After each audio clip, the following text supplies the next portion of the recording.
미국 연방준비제도가 기준금리를 0.25%포인트 인하했습니다. 이 대통령에 이어 여당에서도 저신용자의 금리를 낮춰야 한다는 주장이 제기돼 논란이 큽니다.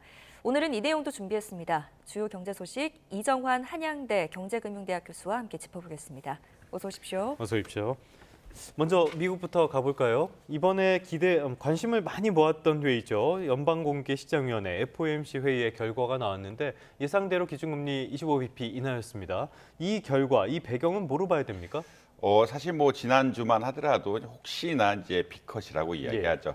0.5%포인트 금리를 낮추는 것이 가능하지 않을까라는 의견이 있었는데, 이제 뭐 사실 어제 그제부터는 좀 어렵지 않을까라는 의견들이 사실 많이 나오면서 시장에는 0.25%포인트 내리는 것이 일종의 뭐 노음처럼 기준처럼 되어 있었다라고 말씀드릴 수 있겠고요. 이렇게 사실 이제 기준대로 된 것이 이제 실현되었다라는 말씀드릴 수 있겠습니다.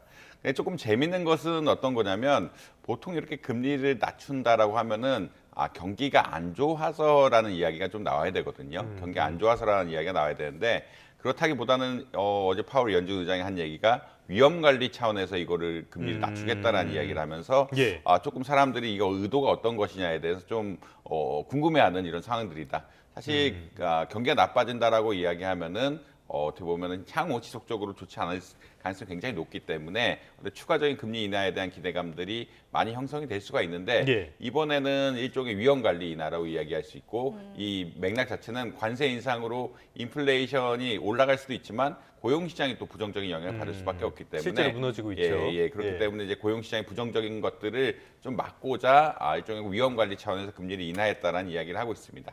다시 말해서 그건 어떤 이야기냐면 경제 성장률 자체는 큰 문제가 없는데 이 관세의 영향에 따라서 특히나 또 이민의 영향도 이민법에 대한 영향도 있어서 관세가 어떻게 보면은 미국의 일자리를 좀 줄이는 영향, 그 경기를 안 좋게 하면 미국의 일자리를 좀 줄이는 영향, 그리고 흔히 말해서 이제 이민자들이 미국에서 추출되면서 노동의 또 공급이 좀 줄어드는 영향, 이게 복합적으로 작용하고 있어가지고 좀 신중히 대해야 할 필요가 있고 이런 위험 관리 차원에서 금리를 좀 낮추면서 어떻게 보면 자금 조달 같은 것들을 원활히 하겠다는 맥락에서 지금 금리를 인하했다.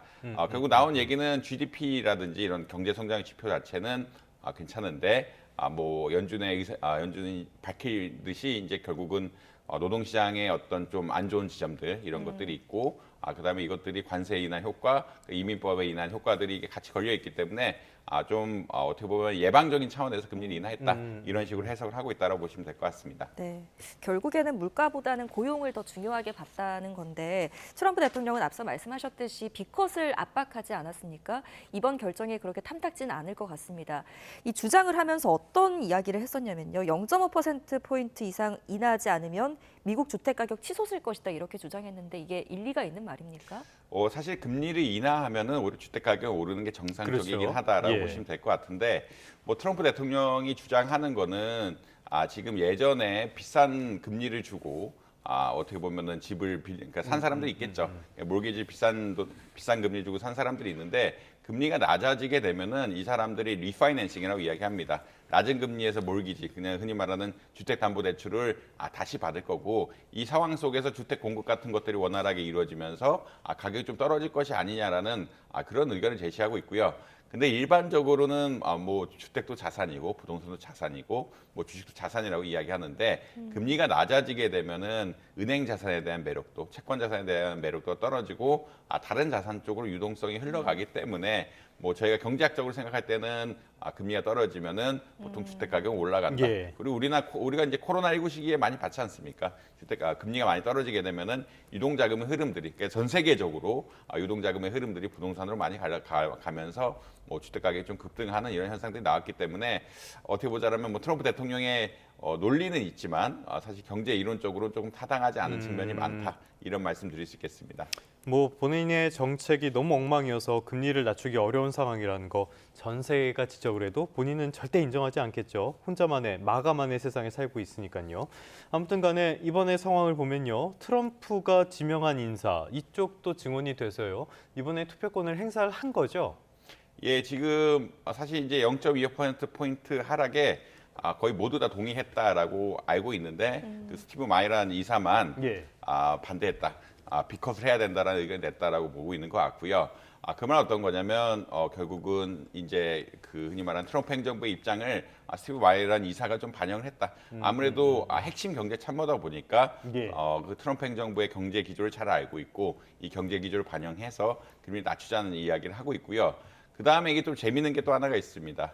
그러니까 경제 전망이라고 하죠. 이번에 경제 전망, 그러니까 3월, 6월, 9월, 12월은 사실 연준이 경제 전망을 하는 이런 시즌이라고 예. 보시면 될 것 같은데 점도표라고 이야기합니다. 점도표란 것은 이 참여한 사람들이 연준 이 FOMC 회의에 참여한 사람들이 금리 전망이 어떻게 될까에 대해서 예측을 하는 이런 상황이라고 보시면 될 것 같은데 그러니까 결국 보면은 굉장히 1.25% 포인트를 낮추겠다고 찍은 분이 있거든요. 찍은 분이 추측은 바이런 이사가 아닐까라고 예. 하고 있고 나머지 9분은 사실 이번에 한 번 내릴 것이다, 혹은 2번 내릴 것이다 이렇게 굉장히 갈려 있다라고 보는 것 같습니다. 그래서 이제 전망을 하자라 그러면 이제 이번에 한 번 내렸지만 한 반 정도 사람들은 올해 한 2번 정도 더 내릴 수 있을 것 같다.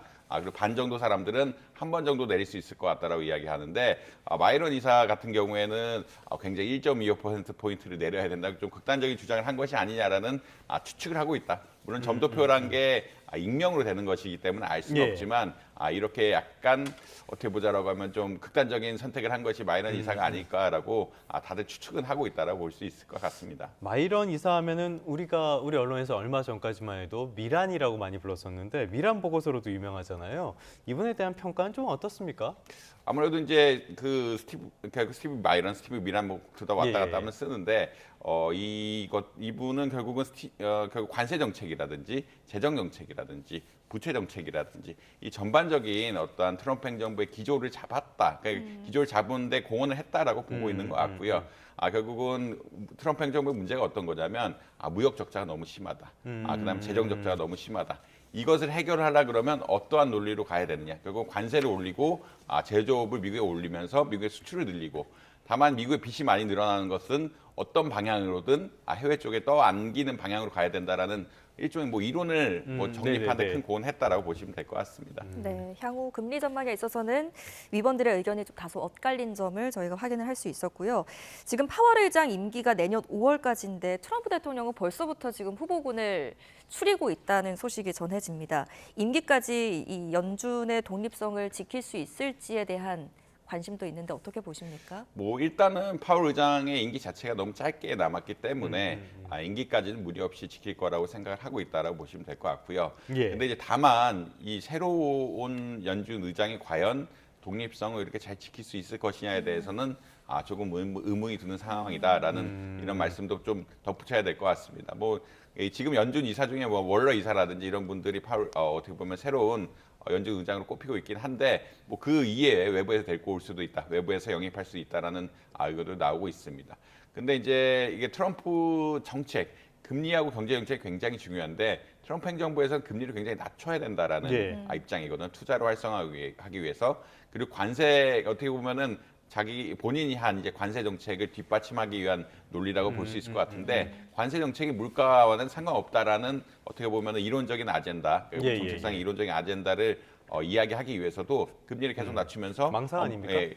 좀 어렵죠. 현실적으로 좀 어려운 숫자긴 합니다. 현실적으로 좀 경제적으로는 당연히 관세가 올라가면 물가가 올라가야 되기 때문에 그런 논리가 안 맞는 측면들이 있는데 이런 것을 어떻게 선거 전에 증명을 하기 위해서라도 금리 좀 낮춰야 된다라고 보고 있는 것 같거든요.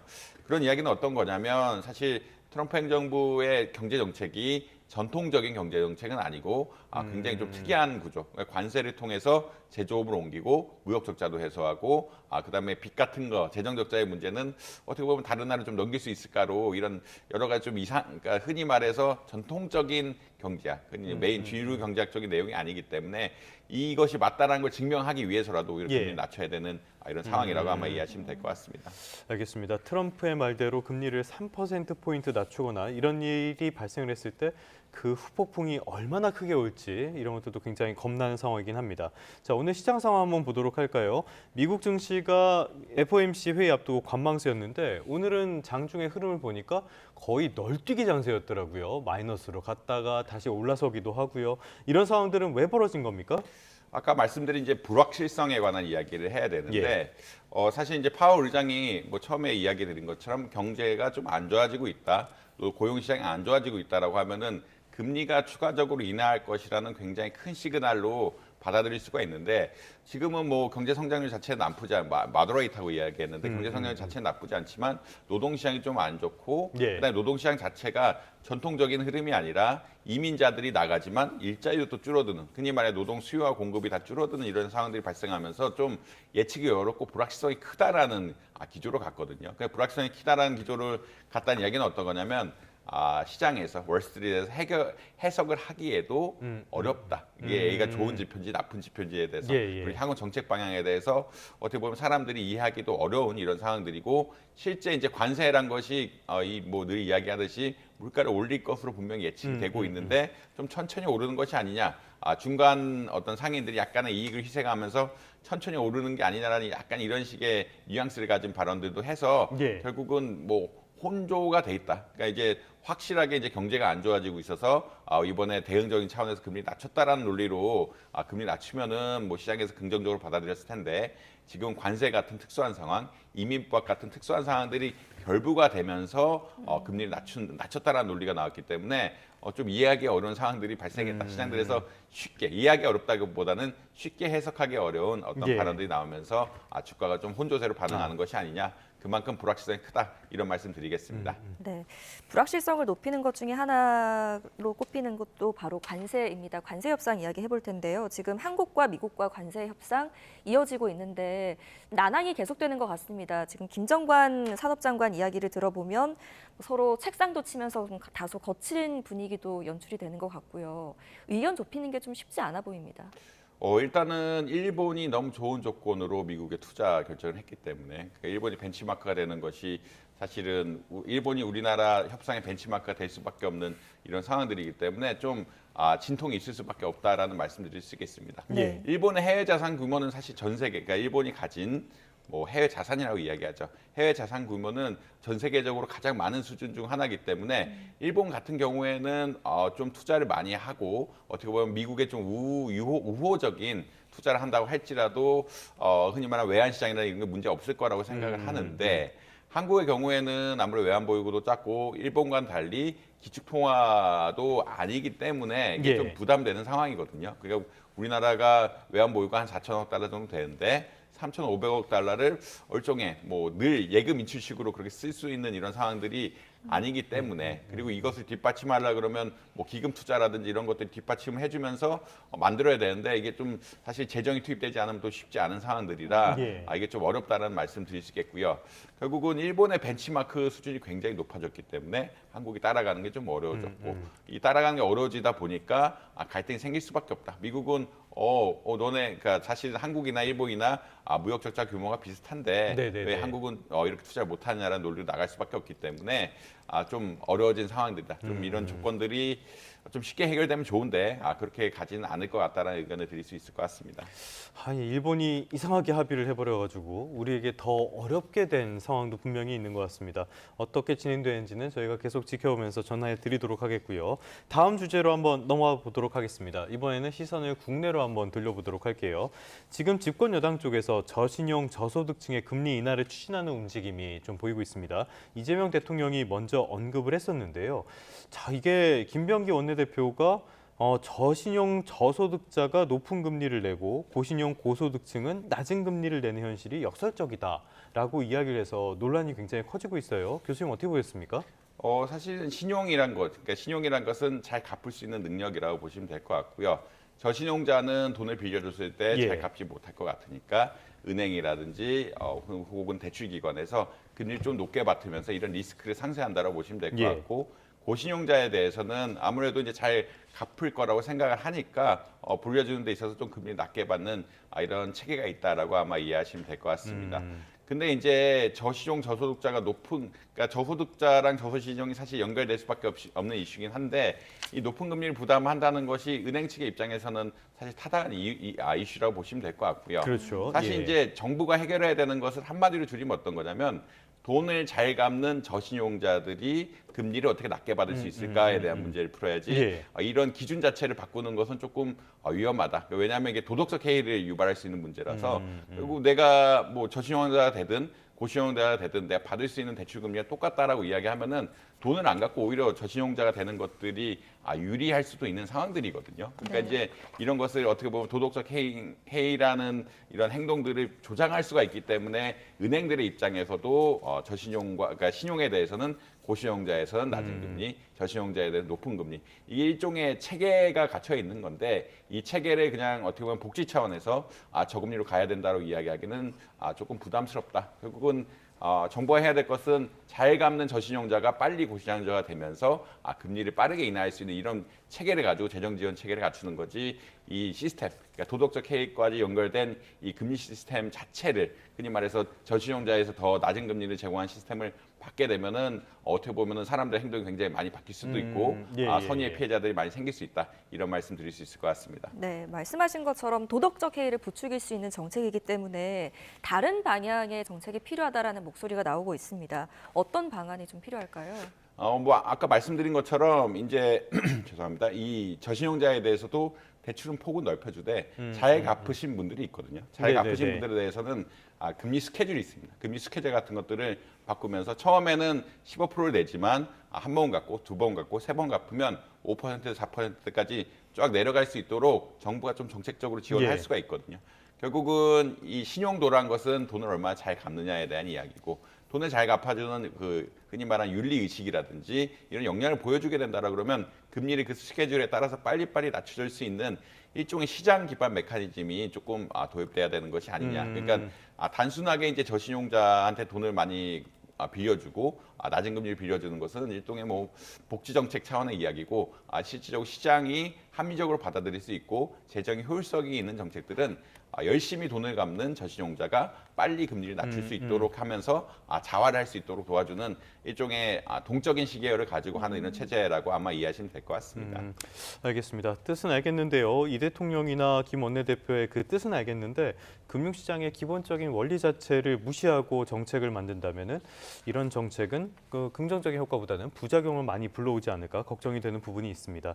자, 끝으로 이 사태 한번 알아보도록 하겠습니다. 이번에는 롯데카드로 시선을 한번 돌려보려고 하는데요. 롯데카드의 해킹 사태가 예상보다 굉장히 피해 규모가 심각한 것 같아요.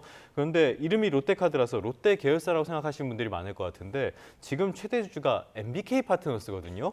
또 여기서 MBK 파트너스가 튀어나와서 이게 대체 회사를 몇 개를 망치는 거냐 이런 비판이 나오는 것 같습니다. 어떻게 보십니까? 이게 비판이 나올 수밖에 없는 상황들이고요. 특히나 이제 이번 보고 과정에 있어서 해킹 피해를 사실 뭐 최근 나오는 뉴스에 따르면 10배가 더 큰데 굉장히 조그만 양만 보고했다는 이야기가 나오고 있습니다. 이 데이터 양이 왜 중요하냐고 그러면 사실 이 데이터 양이 많아지면 많아질수록 카드사가 취약한 그리고 개인 소비자 입장에서 가장 취약한 온라인 거래에 대한 정보가 많이 갈 수가 있거든요. 온라인 거래의 정보가 많이 간다는 이야기는 우리가 카드에 뭐 CVC 번호라고 해서 이제 비밀번호 같은 것들이 전체적으로 흘러갔을 가능성도 있다.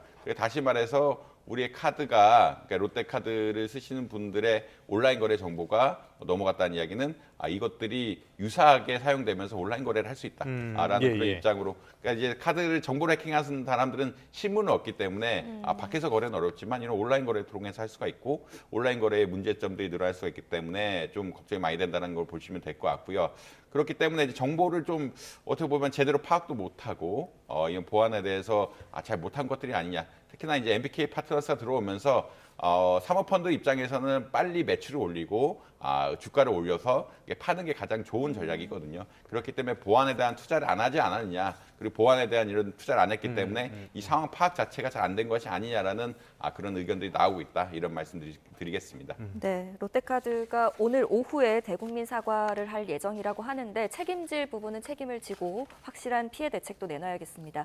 오늘 여기까지 듣겠습니다. 이정환 한양대 경제금융대학 교수와 함께했습니다. 잘 들었습니다. 고맙습니다.